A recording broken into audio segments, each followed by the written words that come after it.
E a gente continua falando de legislação, mas agora o assunto é Código Florestal.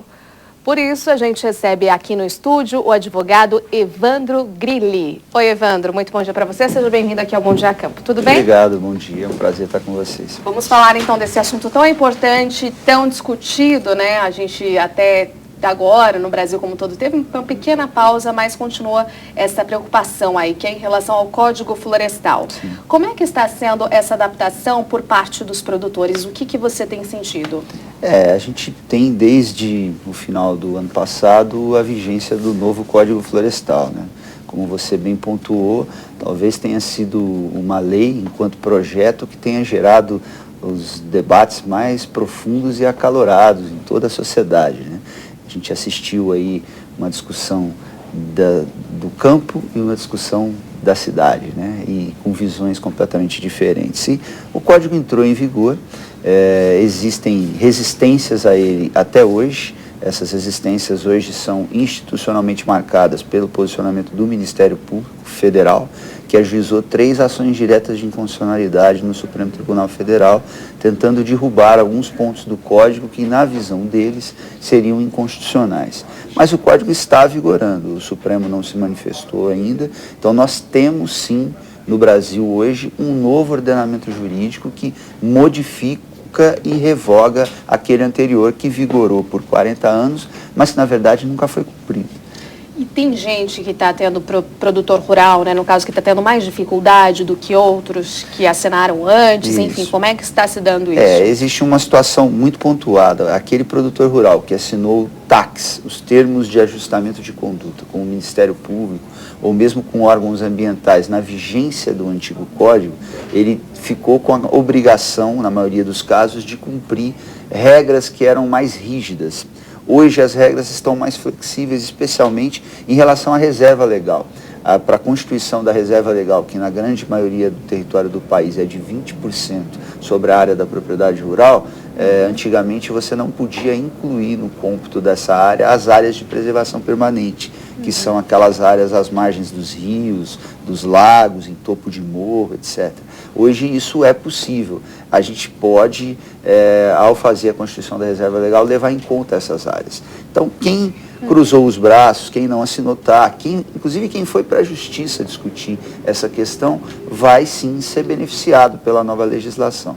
Aqueles que já averbaram na matrícula dos seus imóveis a área de reserva legal, dificilmente vão poder rever isso.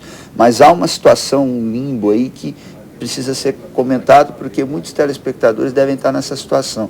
Aquele cidadão que assinou o TAC com o Ministério Público, mas ainda não cumpriu esse TAC com o órgão ambiental.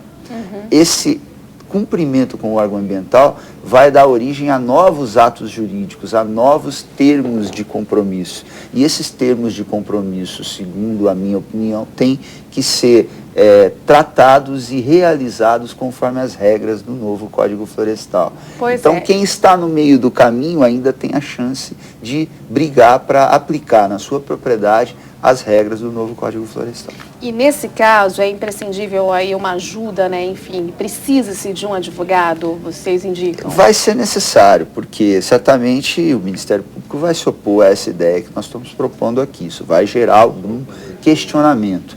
Muitas vezes os órgãos ambientais também ficam temerosos de praticar um ato com base na lei nova, porque sabem que vão ter um enfrentamento do Ministério Público, né? E que, com todo respeito, faz o seu papel institucional.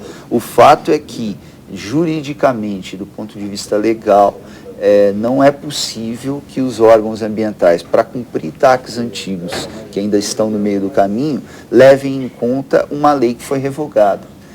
O TAC que eu assino lá com o órgão ambiental, o termo de compromisso, ele é um ato administrativo. E esse ato administrativo tem que estar baseado numa lei, é condição de validade dele. E o Código Florestal antigo está revogado. Nós temos que aplicar o novo nessas situações. Então, isso é uma questão que ainda vai demandar muita discussão. Certamente, os proprietários rurais em todo o Brasil vão precisar dos seus advogados para enfrentar esse questionamento. E agora tem produtor médio, grande produtor, ou até pequeno, que está tendo mais essa dificuldade? Mais médio, no caso, né? Que os pequenos aí até que foram poupados, né? Na verdade, o novo Código Florestal, ele traz um tratamento todo especial para as propriedades até 4 módulos fiscais. E aí a primeira pergunta que todo mundo deve estar fazendo ao ouvir eu falar isso: que tamanho é isso?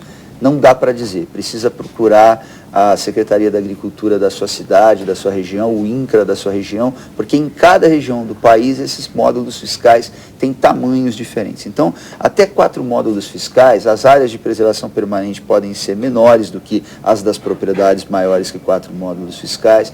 Elas têm também o benefício de a APP que sobrou, mas a vegetação nativa que tem já constitui a reserva legal. O governo ainda precisa dar contornos mais claros de como eles vão conseguir colocar isso em prática, mas isso está previsto na lei. Então, para o pequeno proprietário rural, existe até um tratamento mais privilegiado, porque a gente sabe que para ele 20, 25% de reserva na propriedade dele, às vezes inviabiliza a própria propriedade. Isso é uma dificuldade de fazer as pessoas entender, principalmente as pessoas que estão nas cidades, né? Sempre aquela imagem de que o produtor rural está devastando. E o produtor rural é o mais interessado na sustentabilidade do campo, porque ele depende do bom equilíbrio ecológico para que o negócio dele flua adequadamente. Com certeza. Muito obrigada aí por sua entrevista, por sua explicação e análise, e até uma próxima oportunidade. Evandro, bom fim de semana. Muito obrigado a vocês também.